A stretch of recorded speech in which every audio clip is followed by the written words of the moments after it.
All right, it's sunrise, early morning in the woods, and we will be talking about pattern composition. Pattern composition usually begins with pattern correction because the base layer is the most important layer.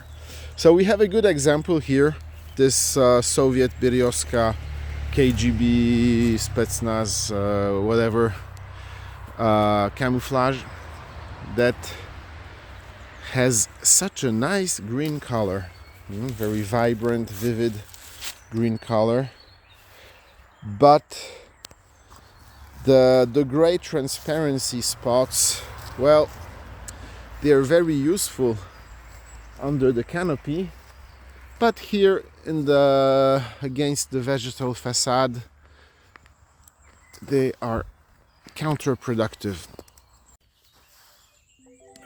Okay, correction process. Step number one, identify what works. So what works is the nice, vivid, vibrant green, but we have a problem with the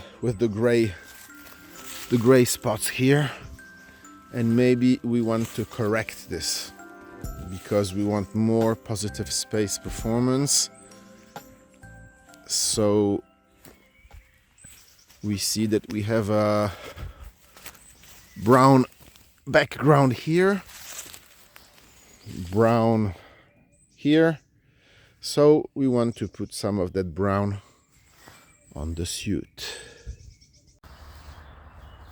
Halfway there, and we already can see some very interesting effects. So we're almost done, and it's looking much better, and you can see the difference. Obviously you don't have this transparency gray anymore, but instead the brown is breaking up the green, and now we can take advantage of this nice Soviet pattern, hyper balanced. Maybe at the time it was the most balanced pattern in the world, actually. Yeah,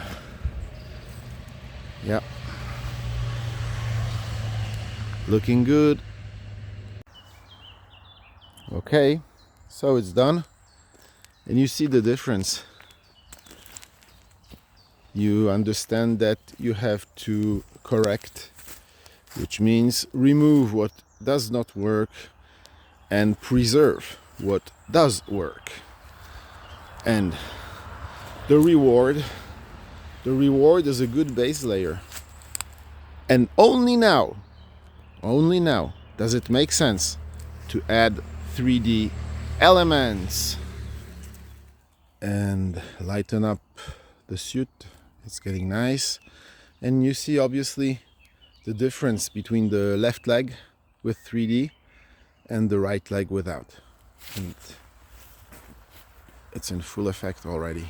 But of course, if you're leaning towards the green side, you can paint the gray spots green, and it will be more of a green suit. You can see the power, the disruptive power of a well-balanced 2D. And this is without even applying 3D elements. This one will be a stunner. Another example is DPM. You can correct DPM by covering this yellowish tan color with brown. Woodland, good old woodland, is another case in which it's advantageous to mitigate contrast, too much contrast with the tan spots. So we cover the tan spots with green and get more out of it. And we can go deeper in the rabbit hole if we want to do more than just correct pattern. We can enhance, we can create a pattern over the pattern, like this this ATAX ATEX where the white spots were useless for what I'm doing here. So we covered them with green, and it's very original. So this is time to be creative. And last but not least, I would also recommend to enhance already perfect patterns like this one. So on this one you have nothing to hide, nothing to remove, but I think it would be even better if we could add some cold greens. You see, you have cold green in nature all over the place, and there is not enough cold green here. The big warm spots could be enhanced, so let's do it.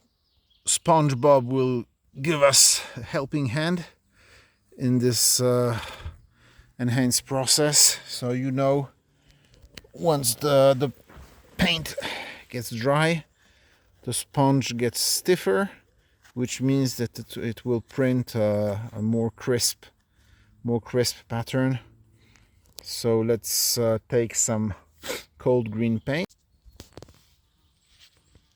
So nothing fancy here, just dip the sponge and print. Okay.